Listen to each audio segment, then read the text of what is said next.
Firstly and foremostly, I wanted to ask you about how are you feeling and what are your expectations for the next 5 years for the L&T Group as a whole? See, the feeling, as I said, is one of a deep-rooted feeling that an iconic, heroic, and legendary person whom all of us have grown up with, especially me, have grown up with for 17, 18 years, and even before that, you heard the name of the company, is moving out from day-to-day position as chairman emeritus. So it's not an easy feeling to have. It's a difficult feeling to munch. Though this succession planning in our case has been planned out from 15, 16, or even 14, 15 onwards. And it's been a long drawn-out process and a process which is remarkable and has gone without a hitch. And therefore, but whatever it is, when the time comes, you always feel that it's like having a father figure always with you. Moving on, he's still available for us. I do meet him quite often. We do check notes on major aspects or major decisions within the company. And as one knows, Mr. Naik is with his vast experience, he's got knowledge about anything and everything, and it's always good to test your ideas with him.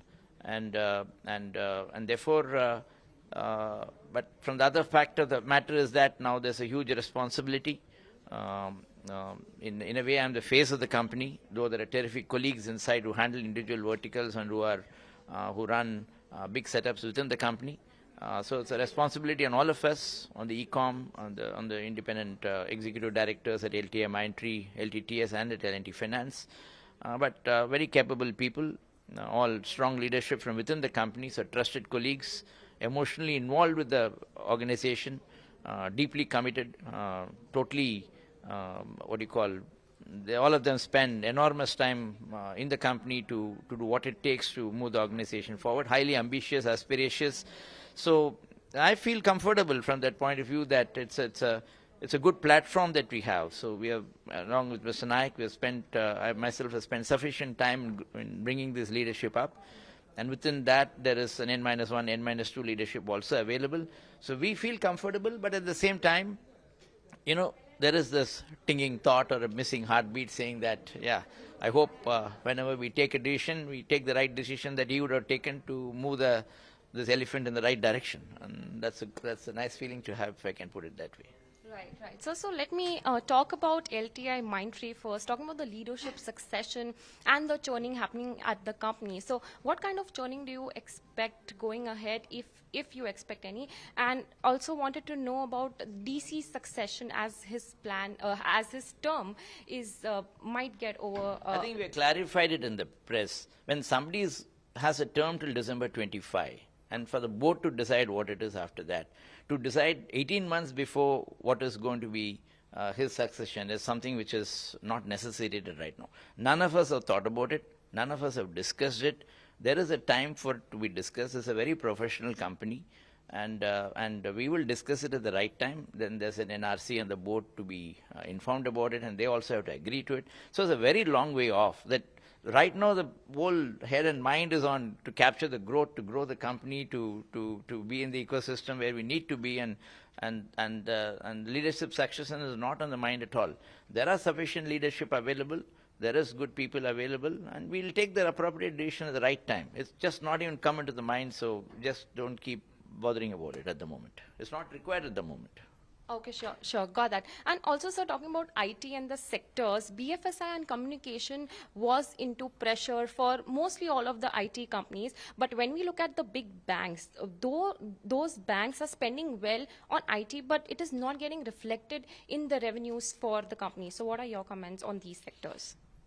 The BFSI sector was under a bit of pressure because of the fact that some of the banks had issues. Some of our major clients had issues. I don't want to be specific. And the discretionary spend had come down. But I think it is coming back right now. The banks are showing appropriate growth. It was also due to the fact that due to the COVID and and the related geopolitical and issues that had come up, the economic growth was not there in most developed countries. It was running less than 3%. We are an exception at 8%, and brilliant exception at 8%. But most other economies are not growing, and many of our multinational clients are in that economies which are highly developed, where inflation was always present or in the horizon, and people are afraid to take bold decisions and steps because of the looming inflation or the geopolitics. I think now it's sort of cooling down, sort of settling down. I'm not saying for any measure that any of this is over. Some of the big situations in the world, like that Russia-Ukraine and probably the Israel-Hamas, and to some extent the technological and psychological war going on between the United States and China, have to cool down. And if some solution can be found to this by the powers that be or the world leaders that be, then I think it will be a much better place to be in.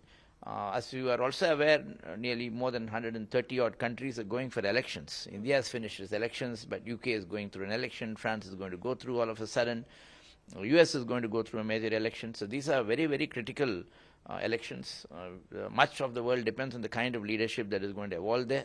And as you can see in the world today, the leadership is also polarized between one view to this side and one view to the other side. We'll have to see what comes out of all this. And if the right situation emerges and these leaders, once they come to power, they settle down, I think you'll find a lot more way to look at the world in a different aspect and manner. That's what we expect. I hope it is all positive. Okay, sure, sir. And lastly, before I let you go, are clients still tight on their budgets? And, maybe as you talked about the US, are clients waiting for the election clarity? And, are they opening up and spending on IT, or are they still like wait and watch for spending on IT? If you ask me as L&T's chairman now, are you tight on your budget? I have to be tight on my budget. Can I just because I have money keep spending? Nobody is going to do that, right? So everybody is bothered about economics, about cost, about how to improve operational efficiencies, how to trim down different ways of doing things and be more economical. That's a fact of life. I have not heard of any company which has got so much money to spend that they don't care about spending. Everybody has to be bothered about. And that's what companies are doing. And they increased it a little more because of the COVID and the resultant economic slowdown. So I think the growth is coming back. The positive feeling is around the corner. And that's what we have to look at. And if we can capture that moment and be in it, I think you will have growth across the organization.